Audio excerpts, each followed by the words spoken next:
Hello बच्चों, चलिए प्रश्न पढ़ते हैं। एक मोटर वाहन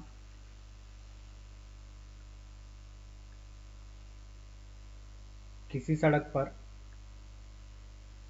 54 किलोमीटर प्रति घंटे की चाल से चल रहा है। इसके पहियों की त्रिज्या 0.45 मीटर है और घूर्णन अक्ष के परितः पहिए का जड़त्वाघूर्ण 3 किलोग्राम मीटर वर्ग है।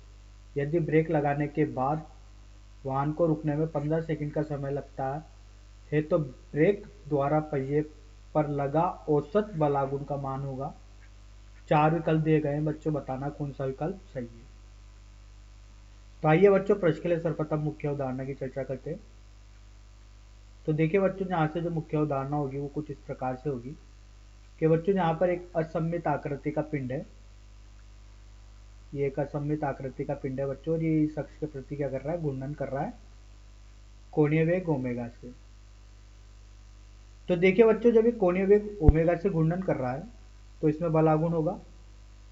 तो बलागुण और इसका जड़त्वाघूर्ण अगर आई है तो बलागुण और जड़त्वाघूर्ण के बीच में संबंध दिया जाएगा टाउ बराबर आई एल्फा। एल्फा बच्चों यहाँ पर कोणीय त्वरण है, आई इस पिंड का जड़त्वाघूर्ण है। अब देखिए बच्चों, यहाँ पर ध्यान रखने योग्य बात ये है कि अगर जिस अक्ष के परितः बच्चों ये घूम रहा है, अगर उस अक्ष के परितः यहाँ पर जड़त्वाघूर्ण लिया गया है तो उसी अक्ष के परितः बलागुण भी लेना पड़ेगा। तो दोनों की अक्ष क्या होनी चाहिए, समान होनी चाहिए, बल आगुण की और जड़त्वाघूर्ण की। और बच्चों एल्फा जानते हैं कि ये होता है कोणीय वेग में परिवर्तन की दर। तो आइए बच्चों, इस मुख्य उदाहरण के आधार पर प्रश्न को हल करते हैं। तो देखिए बच्चों, प्रश्न के हल में बोला गया है कि सर्वप्रथम एक जो गाड़ी है उसका जो वेग बताया गया है, ठीक है, ये वेग कैसा है बच्चों, ये रेखीय वेग है। इसका मान दिया गया है 54 किलोमीटर प्रति घंटा। तो बच्चों इसको अगर मीटर प्रति सेकंड में अगर इसको बदलें तो 54 गुणे 5/18 से इसको गुणा करना पड़ेगा बच्चों। तो ये कितना आ जाएगा, ये आ जाएगा बच्चों 15 मीटर प्रति सेकंड। ये उसका रेखीय वेग आ गया। अब बच्चों रेखीय वेग और कोणीय वेग में संबंध होता है v बराबर आर ओमेगा के। तो देखिए बच्चों, यहाँ से इसका कोणीय वेग निकाल लेते हैं। कोणीय वेग बच्चों पहिए का आएगा, ध्यान रखिएगा। कोणीय वेग ओमेगा जो आएगा ये पहिए का होगा, ये होगा v/r के। तो v का मान बच्चों ये है 15 और r का मान बच्चों दिया गया है पहिए की त्रिज्या 0.45। तो देखिए बच्चों, यहाँ से इसको हल करने पर जो मिलता है वो मिलेगा, देखिए ये होगा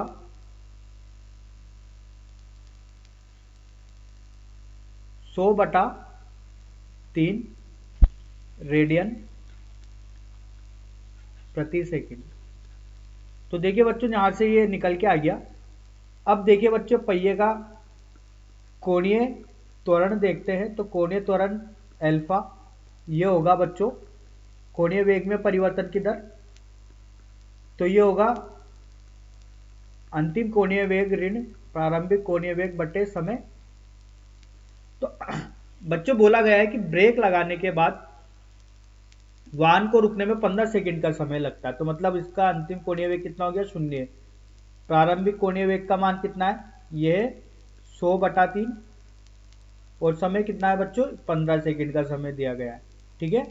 तो देखिए बच्चों, यहाँ से जो कोणीय त्वरण निकल के आ रहा है, ठीक है, ये कोणीय त्वरण ऋणात्मक में आएगा। ये ऋणात्मक में इसका मान इसलिए आ रहा है क्योंकि बच्चों देखिए यहाँ पर ये रुका हुआ है, ठीक है, रुक रहा है, तो इसका मतलब ये कोणीय त्वरण मंदक का कार्य कर रहा है। तो यहाँ पर एल्फा का मान आएगा ऋणात्मक।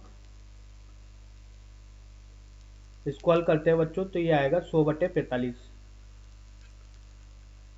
रेडियन प्रति सेकंड वर्ग। कोणीय त्वरण आ चुका है बच्चों।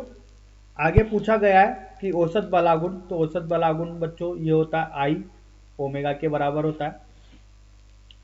तो आई बराबर बच्चों, आई का मान दिया गया है 3, ओमेगा का मान बच्चों ये निकाला है। तो देखिए बच्चों ये कितना निकाला है, ऋणात्मक 100/45 के।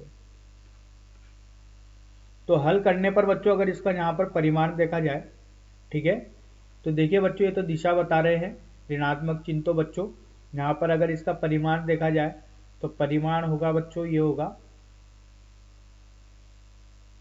6 दशमलव, इसको हल करने पर मिलता है 6.66 यहाँ पर बच्चों ये धनात्मक चिन्ह ले लेते हैं क्योंकि ये ऋणात्मक चिन्ह तो क्या बता रहा है, दिशा बता रहा है। तो यहाँ लिख लेते हैं बच्चों,